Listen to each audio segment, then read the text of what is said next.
ની ટીમ અમારા નડ્ડાજી, આદરણીય મોદી સાહેબ, ભાઈ ગુજરાત પ્રદેશ ભારતીય જનતા પાર્ટીના અમારા અધ્યક્ષ, અમારા મુખ્યમંત્રી શ્રી અને ભારતીય જનતા પાર્ટીના વરિષ્ઠ આગેવાનોનો સૌનો અંતઃકરણપૂર્વક આભાર માનું.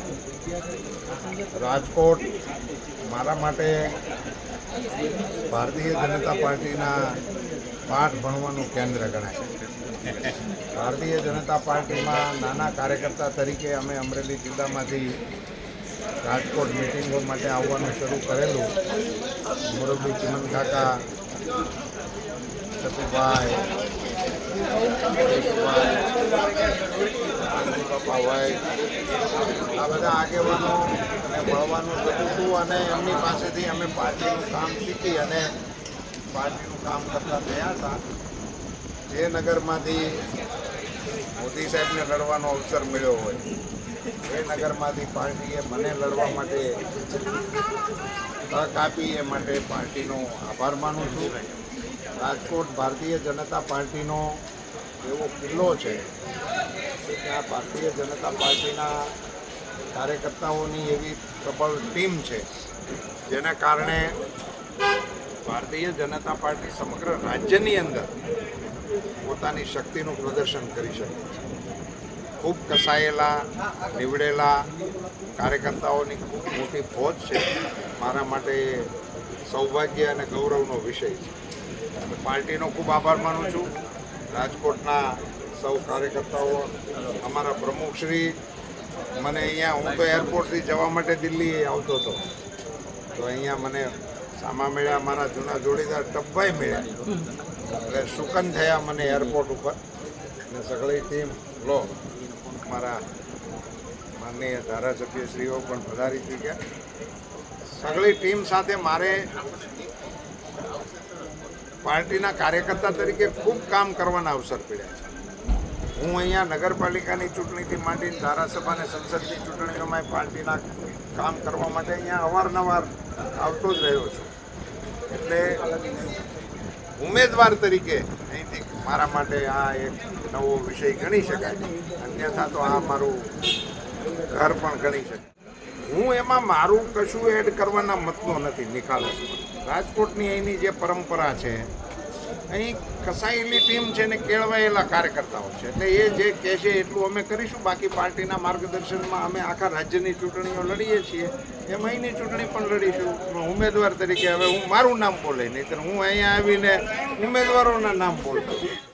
એ મારું સૌભાગ્ય કહેવાય કે જ્યાંથી નરેન્દ્રભાઈ મોદી સાહેબ ચૂંટણી લડ્યા હોય, જ્યાંથી કેશુભાઈ પટેલ સાહેબ ચૂંટણી લડ્યા હોય, જ્યાંથી ચિમન કાકા શુક્લ ચૂંટણી લડ્યા હોય, એ વિસ્તારમાંથી મને ચૂંટણી લડવાનો અવસર મળે. જ્યાંથી અમારા મુરબ્બી વજુભાઈ વાળા સાહેબ ચૂંટણી લડ્યા હોય, મેં વજુભાઈ સાહેબને હમણાં ફોન કર્યો, મેં કહ્યું સાહેબ આપણું નામ આવ્યું, મને કે વિયા જાઓ.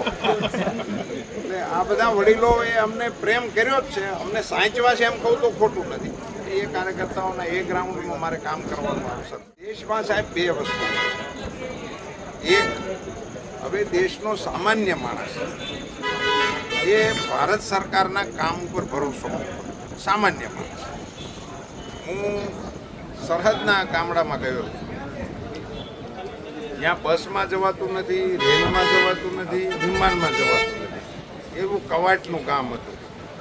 હું ત્યાં ગયો તો ત્યાં એક પાણીનો બોર હતો, એમાંથી પંપ દ્વારા પાણી આવતું હતું, સોલર પંપ. ત્યાંની ભાષા હું સમજતો હતો. સ્થાનિક કાર્યકર્તાઓ મારી સાથે હતા, એટલે બેન હારે વાત કરી તો બેને એને એમ કીધું કે આ મોદી છુરા છે, એની ભાષા. એટલે પાણીના બોરને છુરા કહેતા છે સાહેબ. ત્યાં એટલે દૂર દરાજના વિસ્તારમાં પણ જ્યાં વાહનોથી નથી જઈ શકાતું, ત્યાં મોદી સાહેબની યોજનાઓ પહોંચી ગઈ છે. આ દેશના લાખો ગરીબ દર્દીઓ જે આયુષ્યમાન કાર્ડને કારણે પોતાને જિંદગી મળી જેવું એ માને છે, આ બધી ચીજોના આશીર્વાદ ભારતીય જનતા પાર્ટીના અને મોદી સાહેબના ખાનામાં જમા છે. એ એક વાત થઈ કે જેનો લાભ મળ્યો છે.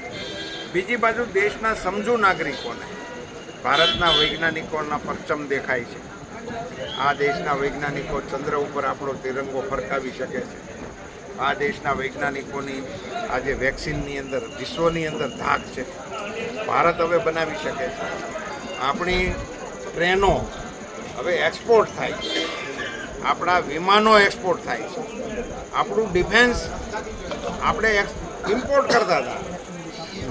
સારો તમંચો નહોતો બનતો, એને બદલે આપણા ડિફેન્સનું કરોડો રૂપિયાનું આપણે એક્સપોર્ટ કરી શકીએ અને આપણો એક્સપો એ માત્ર સ્વદેશી બનાવટનો એક્સપો થાય એવા દ્રશ્યો પણ આપણી નજરે જોવામાં મળ્યા અને આખા દેશની આશા રામલલ્લાએ પૂરી કરી.